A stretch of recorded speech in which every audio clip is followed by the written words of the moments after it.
Many of us struggle with worry, with overthinking, with obsessing, with finding ourselves in these patterns of replaying the past, feeling regret and all of the shoulds, or living in the future where we're worried about the what ifs and I'm afraid ofs. These are normal parts of how our brain functions. But of course, they're not conducive to helping us get to that vibrant life, that full life that God promises us in John 10:10. So, what do? Is the option just to stop thinking? I mean, obviously not. Today, we're going to talk about how we can manage these thought processes that keep us stuck. And if renewing your mind, even though you have racing thoughts and an overactive brain, is something that you are interested in, then you will not want to miss today's episode because we're going to talk about some very powerful brain-based techniques and some incredible scriptures to encourage you and to give you some direction how to step out of overthinking. So let's go ahead and get started.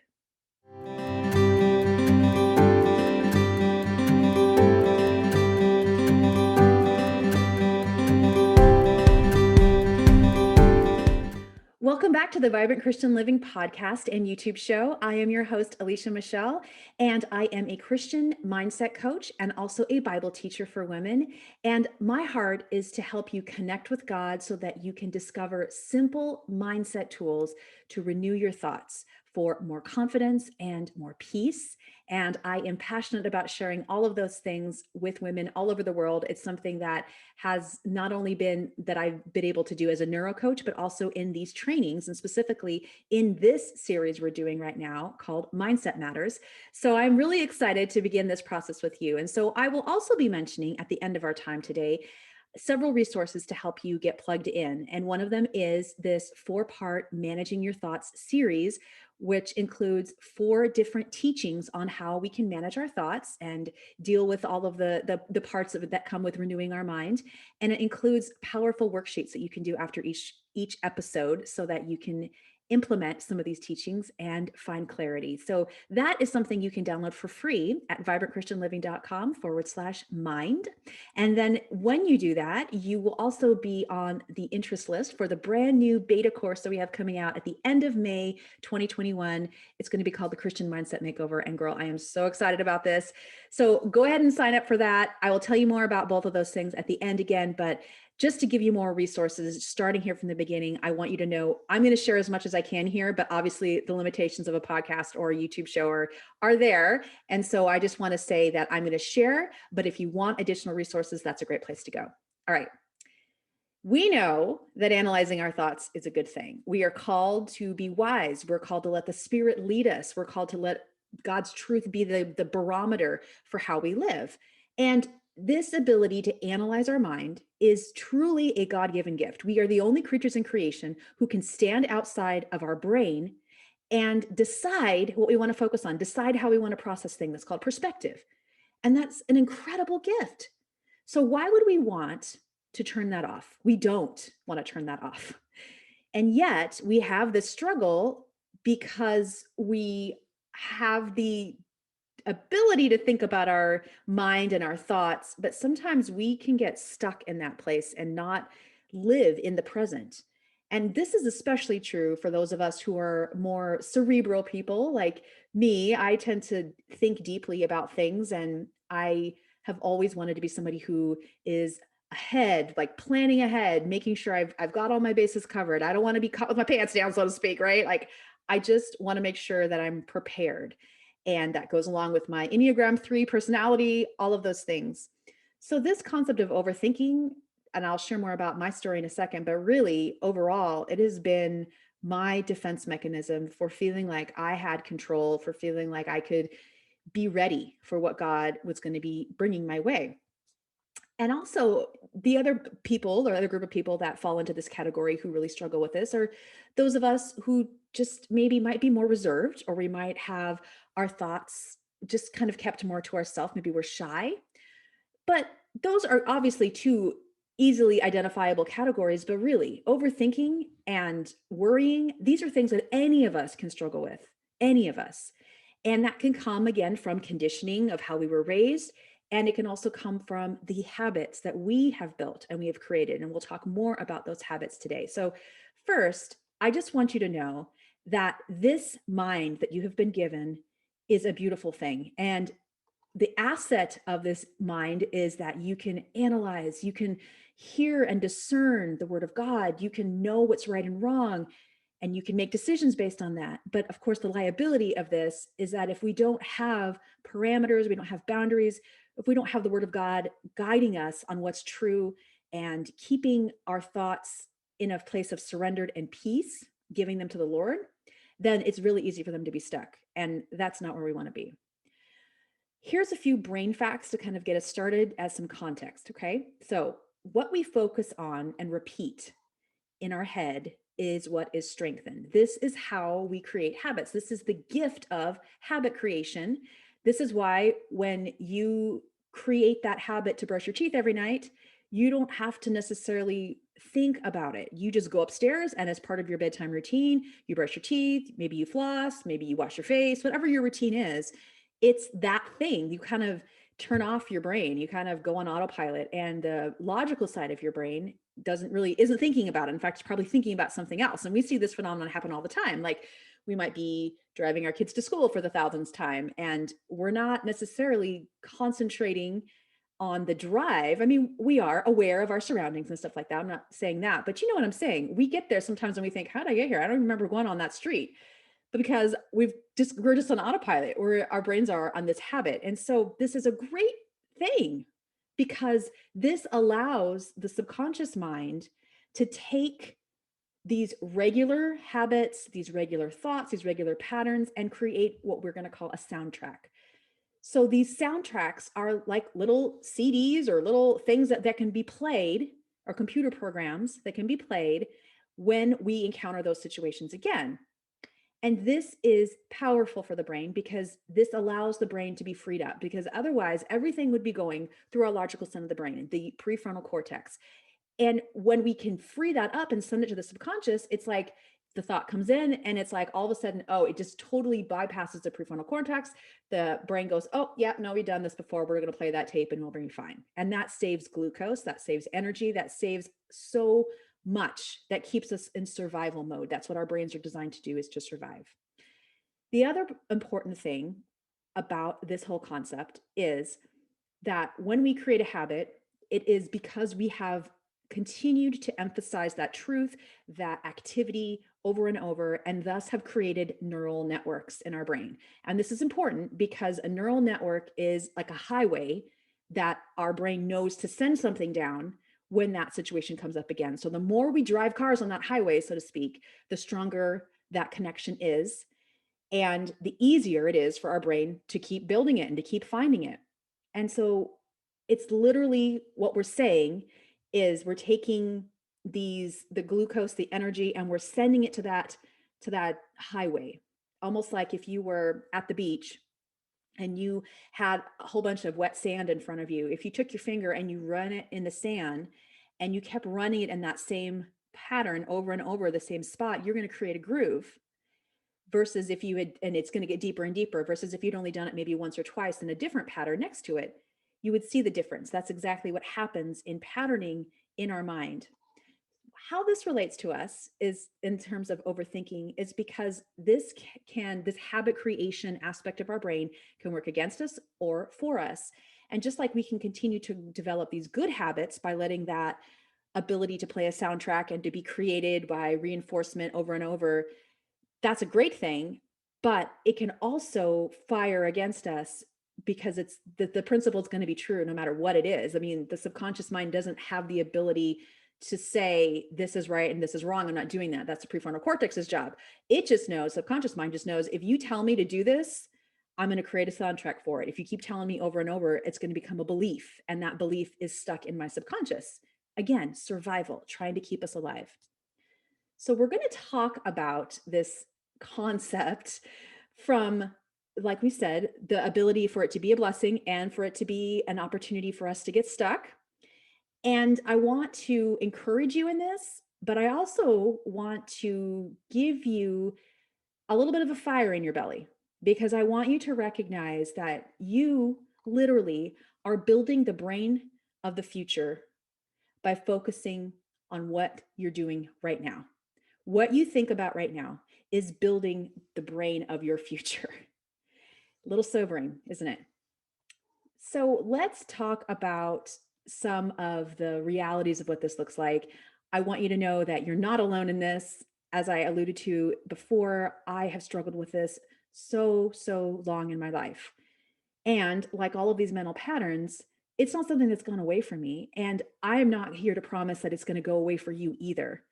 That's the just the truth, whether it's bad or good news for you. That's the truth. The great news, though, is that we have been given the mind of Christ. We have the ability to renew our thoughts, and we understand the idea that our brain is plastic and can change. So, let me quickly talk about the placidity of our brain. This is a concept that has only been really, we've been aware of for the past 30 years, maybe. Before that, scientists believed that our brains were solid. They were the same.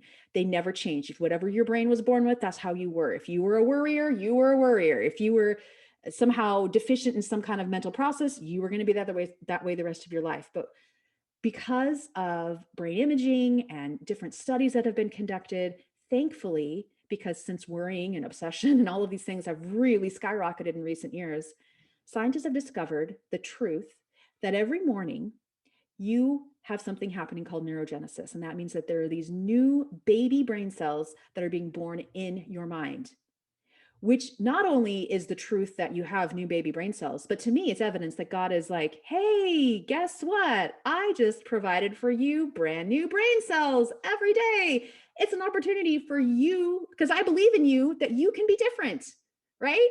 It's hope. These little cells to me are hope. So, because our brains are plastic, they can be changed. And that is the great news. But if you have been stuck in that place of worry, I understand. I understand what that's like. I understand how suffocating it can be. I understand that you just don't understand why you can't get out of it. I think that's kind of the biggest frustration. You're like, well, I just want to think differently. I know I'm not supposed to think like this. Like, hello, you're not telling me anything I don't know here, Alicia. And that's not the point of this podcast today. And it's certainly not the point of any resources that I create. And I mean, I hope it's not the point. I hope you don't ever hear that from me.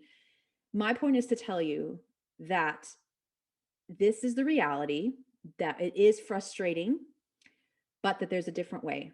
And that it's not willpower, that willpower alone has hindered us from being able to make the progress we want. And that for a long time was my story. I really wanted to just think my way out of it, to just say, I'm just going to, oh, I know it's wrong. I'm going to stop this right now. I just have to stop it. And so what I would do is get mad at myself. I would yell at myself, but then that was just festering this habit. And we may or may not have time to talk about that concept, the concept of habits and rewards behaviors, or habits, behaviors, and rewards. But just to know that by ruminating on it and thinking and reminding myself of how terrible I was for it, it was just not helping. And there were other circumstances that were causing me to just continue to default to this as my mechanism. This is how I dealt with it. For me, and still the temptation is for me this, that I feel like I'm in control.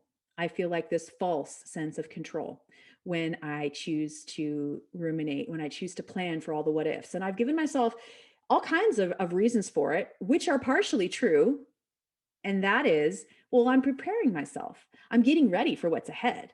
I'm I don't want to be caught off guard. Well, of course you don't want to be caught off guard, right? This is the truth. But if you're always living in the future, how are you ever going to enjoy today? How are you ever going to savor and experience life today? And that is the thing that so many of us are struggling through. We think, okay, I want to enjoy the moment. That's a real popular catchphrase, right? I want to enjoy the moment, but I'm always planning ahead, or I'm always, oh, I should have done this and I should have talked to that person, I should have said that in the past. So the trick is to be able to bring our brain under control, to recognize why we are continuing in these patterns on a deep level, and to give ourselves the ability to practice a different way of thinking. So let me talk a little bit about some of the signs for you that you might be dealing with an overthinking or a worrying obsessing kind of brain in here. And now I'm not a clinician in that I am trained to diagnose obsessive compulsive disorders. I certainly hope that you hear that this is not a diagnosis in what I'm about to say. This is just kind of an informal, hey, if you can check a few of these boxes, you're probably struggling with this. A lot of this will probably be really obvious to you. But some signs of an overthinking brain is you can't seem to come to a conclusion about anything. You're just going back and forth. I don't know about this. I think about this. What do I do? The chaos, right? It's like there's never a decision and a peace and we're moving on. It's just continuing to cycle and cycle. Another sign is you find yourself exploring every option just multiple times over and over and over and over. Like you've thought about it, but now you're just going to spend your time rethinking about it.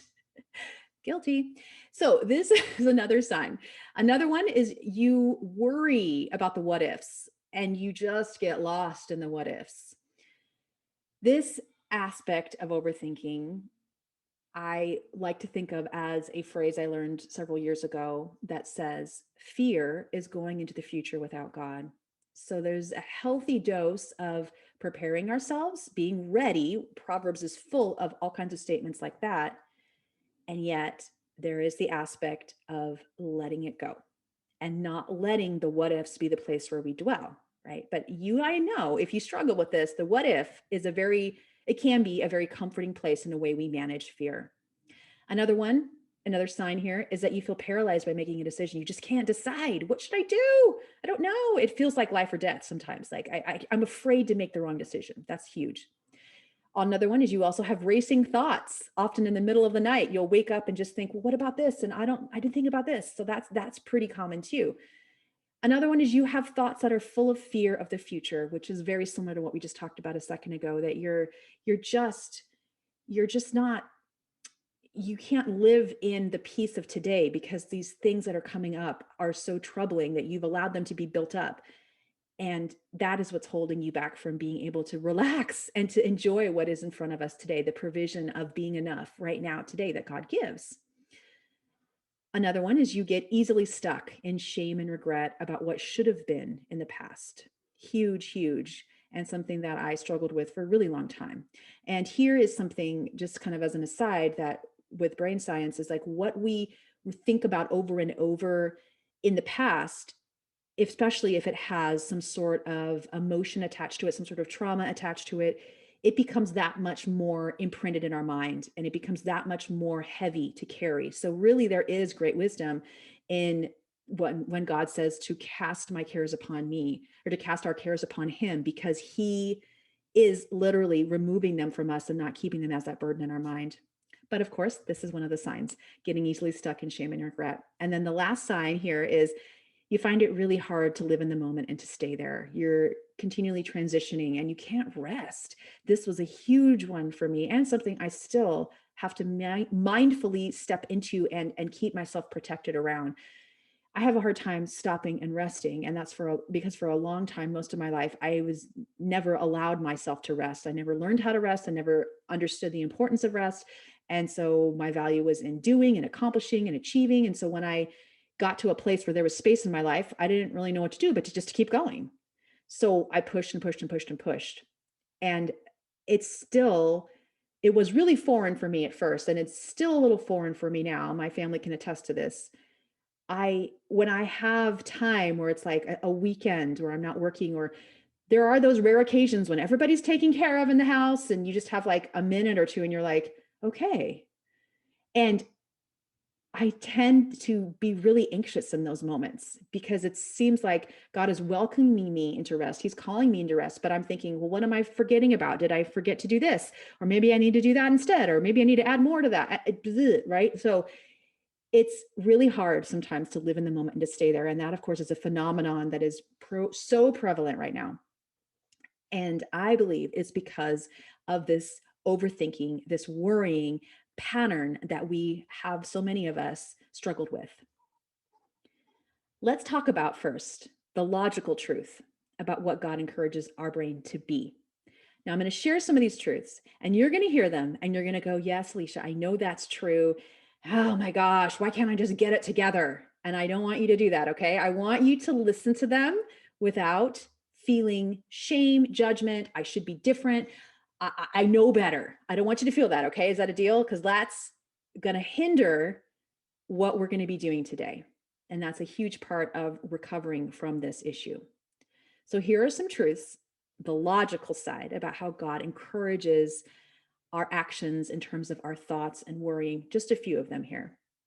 We first know that God is a God of clarity. He's a God of peace. John 14:27 says, I'm leaving you with a gift, peace of mind and heart. The peace I give is a gift the world can't give. So don't be troubled. Don't be afraid. This is a gift that we get. As a part of our inheritance as his daughters, we have the gift of peace. Philippians 4:7 says, then you will experience God's peace, which exceeds anything we can understand. His peace will guard your hearts and minds as you live in Christ Jesus. And if you read the verse before, we know that what the then means is don't worry about anything, pray about everything, tell God what you need and thank him for all he's done. Very famous verse. We unpack this much more in the other resources that I have. So I'm not going to spend time in here talking about this, but just that his peace is a promise. It's something that he can give us that will guard our hearts. And it's a gift. It's beyond what we can understand. God also wants us to release the worry to him. He wants us to get rid of it. He doesn't want us to carry it. He doesn't want us to keep thinking about it. 1 Peter 5:7, give all your worries and cares to God, for he cares about you. Then also there's this aspect of how we play a role in continuing to do it, which has to do with some of our biology, which we'll talk about in a minute. But Romans 12:2, very famous verse on renewing our minds, but it talks about we have to choose to stop our old patterns. We have to choose to let the Spirit renew our minds. We have to lean into that and actively decide that. So we do play a part in that. And it tells us the results of thinking about things that are of the Spirit or things that are of the flesh. Romans 8:6 says, so letting your sinful nature control your mind leads to death, but letting the Spirit control your mind leads to life and peace. So I want you to hear that. That's the truth of God's promises. That is what is true, period. And then I also want you to hear that there are more than just the willpower and the I should be different kind of stuff that's at play here. And that we're not going to overcome this by shaming ourselves, pushing ourselves to be different. We do have a choice. We do have to make some decisions and discern. We do have to have self-control. We have to have discipline. We have to determination. These are all character traits we talk about in the Christian Mindset Makeover, because these are the fuels that drive us to accomplish the calling that we have. We can't just sit back and say, God, change my mind, change me, and not take an active role in it, because he gives us the freedom to decide, are you going to focus on this or are you going to focus on this? What are you going to do with it? So there is the idea of active choice. Holding all of that over here in the little bubble, I now want you to think about and learn about some of these reasons why we can get stuck from a neurological standpoint, because that can give us some freedom and some ability to go, whew, okay, now I understand why I am not crazy. I'm not lazy. I'm not all these things, but I have this as part of my makeup that's happening. Why we can get stuck in these patterns is, first of all, this pattern that we're talking about, this overthinking, this worrying, this is a pattern that is a subconscious pattern, like we talked about in the beginning. It is not a logical pattern in most places, which means it's processed in a different part of our brain. When this kind of stuff happens, as you'll find out, and if you haven't already seen in your life, it's usually when we're just kind of doing our thing, walking around, and maybe we're focused on something else. Maybe our mind is working on something else, but this kind of stuff is just ruminating in the background. Or this kind of stuff can be triggered by when we are in that state of what's often referred to as halt. We are hungry, we're angry, we're lonely, or we're tired. That kind of thinking is a perfect trigger to turn off the logic part of our mind, prefrontal cortex, and to allow us to just go back into, as a protective mechanism, to go into the more primal, basic kind of parts of our brain in the subconscious, and to just kind of let things take over. So we have the ability to control our thoughts in terms of willpower ability that can tend to go offline when we are in that kind of a state. So there's that's going on. Then on top of that, we have these soundtracks, we have these habits, we have these things that have been established in our subconscious mind. These have been reinforced by continuing to have the thought patterns. This is our brain being smart and being wise but they're still there. So this is why we can think something in our head, but not feel it, right? Like, it's like, why can't I just believe this? Well, it's because there is this tension happening. It's coming through as a logical thought in our prefrontal cortex, but it's getting stuck in the subconscious mind. It's not going through, and the subconscious mind overrules the prefrontal cortex and says, "Nope, sorry, that's not what we believe. This is what we've been programmed to believe. This is the soundtrack, right?" So we have that working in our situation here. And then at its core, everything our brain is designed to do is to keep us safe and to keep us in a survival mode. Our brain is the center for everything that happens in our bodies. It's the thing that controls every other part. Our body wants to keep our brain running efficiently and to help it to make the best decisions, to keep it freed up from being bogged down in all these thought processes. It wants to free it up. So it's always trying to simplify things, and it will simplify things in the subconscious brain in a way that will focus on safety. So the question then becomes, in terms of things like habit, behavior, and rewards, when we build these habits and these things happen, the question is, how has worrying, how has overthinking, how has obsessing about something, how has that been rewarding? How has that helped your brain feel more safe? How has that helped you in the past? And in most cases, a lot of times, that is because it has kept us safe. It has made us feel like we're in control, a false sense of control. It's helped us to feel like we're planning, we're ready. It helps us in all these ways that we think are true. And when we feel like we're being helped, our brain is going to continue to do it. So the reward is there. The reward is there. We need control. We need the ability to feel like we're not just sitting around waiting for something to happen, especially in a kind of a long suffering situation. So our mind says, all right, well, let's do this. This has worked in the past. And so we tend to get into these ruminating cycles. But let me say something first. There's obviously, okay, before I even say this, there's obviously so much more that we can talk about, and we do in the Christian Mindset Makeover. There's so much, and I can't cover all of that here, but I want to give you something tangible to start with today, some next steps today. And that very first thing is awareness. The very first thing that I want you to do from this whole conversation is to take this concept of awareness. Because if you understand that being aware and noticing is the key to begin this process, you will be light years ahead. And it can be very scary to be aware because we can recognize there's some really ugly stuff in our heads. We did a survey a couple months ago, and some of you have been even able to continue to share your thoughts in this survey because the link is still out there. And if you sign up for the Managing Your Thoughts resource, you're going to have an opportunity to share in this survey about thoughts. What are the negative thoughts that you struggle with? What are the patterns? Why do you get stuck? What have you tried? What have you not tried? And how has it been helpful? And I was overwhelmed when I read the responses that many of you have shared about the types of thoughts that you're having. And several of you noted that you weren't even aware you were having these really difficult, demeaning, hurtful thoughts. I'm not saying that in terms of a judgment. I hope you hear that. What I'm saying is, wow, how many of us are living with these terribly demeaning, horrible thoughts all day long, and then expecting ourselves to get out of it by willpower? Well, if we have these soundtracks of all of these things happening in the background, how are we ever going to step out just by deciding to be different? But it starts with first seeing, oh, wow, there's a lot in here. It makes sense why I'm frustrated and feeling really like I can't ever get out of this, and that I'm not going to be good as a mom, and that I'm a failure, and why even try, and all of those things. I mean, I sat there and read all of those comments. I'm still reading them as they're coming in. So please share them if you have not shared yet. And it was just hard for me to read it because I realized, first of all, I related to so much of that. I'd heard it before, but I also saw patterns of how the enemy works, that he does the same thing for all of us. He knows how we're wired, girl, and he just keeps rinsing and repeating. And so many of us don't even realize what he's doing. And so again, I want you to walk away from this with a holy fire in your belly that I refuse to let him steal from me anymore. I refuse to let him steal from me anymore.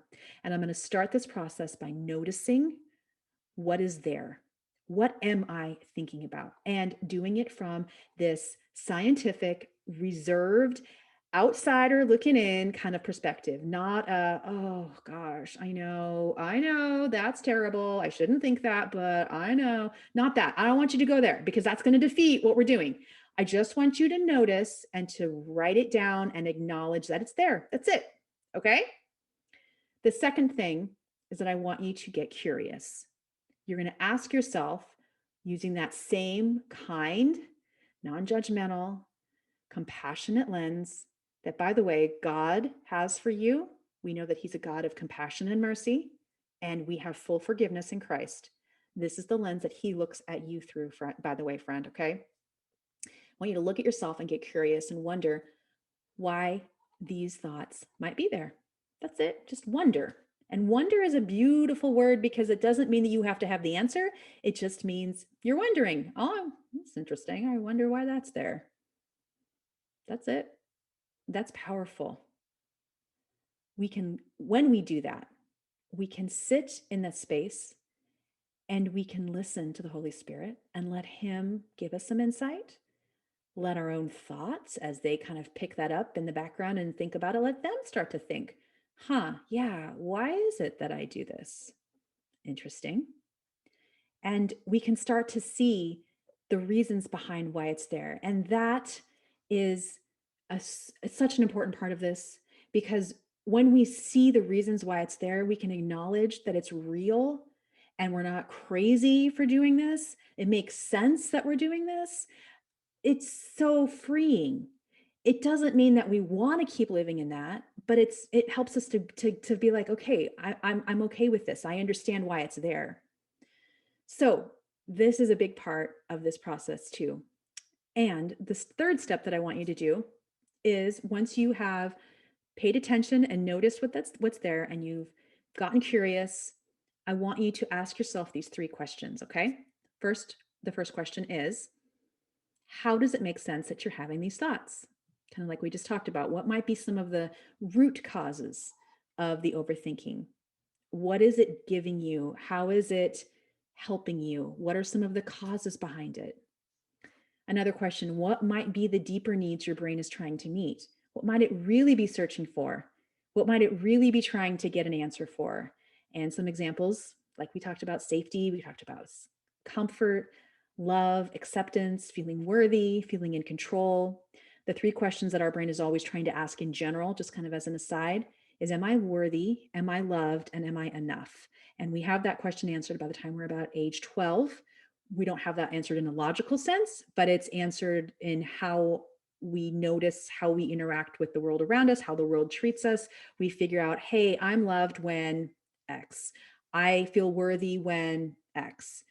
And sometimes that's a distortion of, well, I feel worthy when I look right on the outside. I feel accepted when I do the right thing and follow the rules. I am loved when I achieve. These are the kinds of things that get implanted in our brain. And of course, that's not what God's word says. That's not what's true, but that's what gets implanted there. And that's what's driving the show.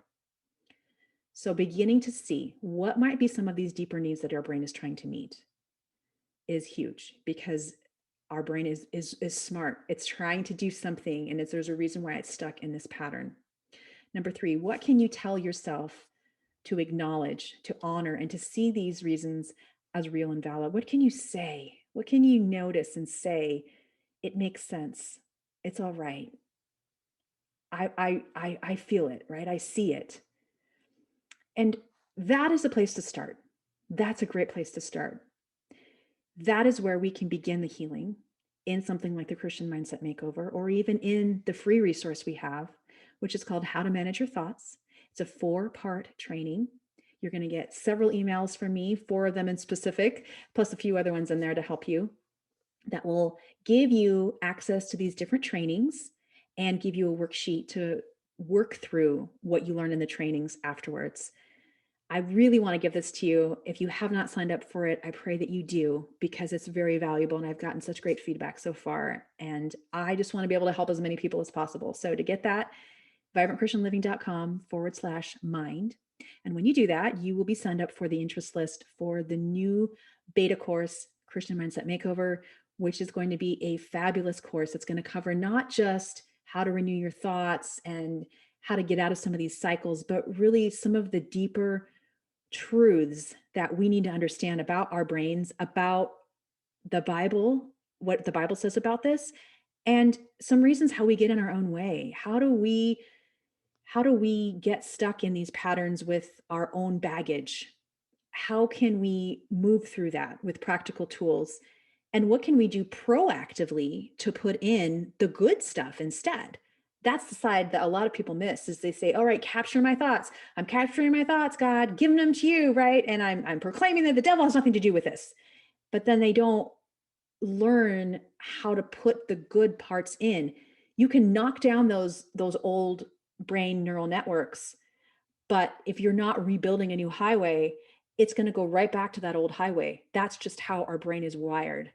So we have to learn not just how to get rid of it, but how to put it back in, and how to have the maintenance of that process, and learning to notice, well, what else is going on in me? What else do I need? How else might God want me to work on my mind? So much here. So much here. So I pray that you get a copy of that free resource so that you can join us if this is all resonating with you for the Christian Mindset Makeover. And I'm so excited to be able to offer that to you guys. Well, I hope that today's episode was especially helpful to you if you struggle with worry and overwhelm and overthinking. I know that, like I said, I have struggled with this for a long time, and it is still a journey. So we can give you some ideas here and we can talk about these things, but I want you to know it's always going to be a journey, because we are imperfect this side of heaven. But I would love to hear what stood out to you, what was new, what challenged you, what was interesting to you. I would love to hear. Would you go to Instagram to @vibrantchristianliving and just pick one of the posts that are there? If you find the one that has to do with this episode, even better. And let me know, what was the thing that really struck you about this episode? What is the thing you're going to try? What is the thing that you want to get more curious about, and see if that will help you in your specific situation? I would love to hear, and I would love to cheer for you and encourage you in this effort. Have a great rest of your week, friends. I love these conversations that we can talk about our minds, because when we control our minds and let God get in there and decide what we're going to be thinking about, we use his discernment to know what we're focusing on. That's when change happens. And I want to be able to help you get that change. I want to help you get to where God is calling you to. So have a great rest of your week, and I will see you back here next week. Take care, friend. Bye-bye.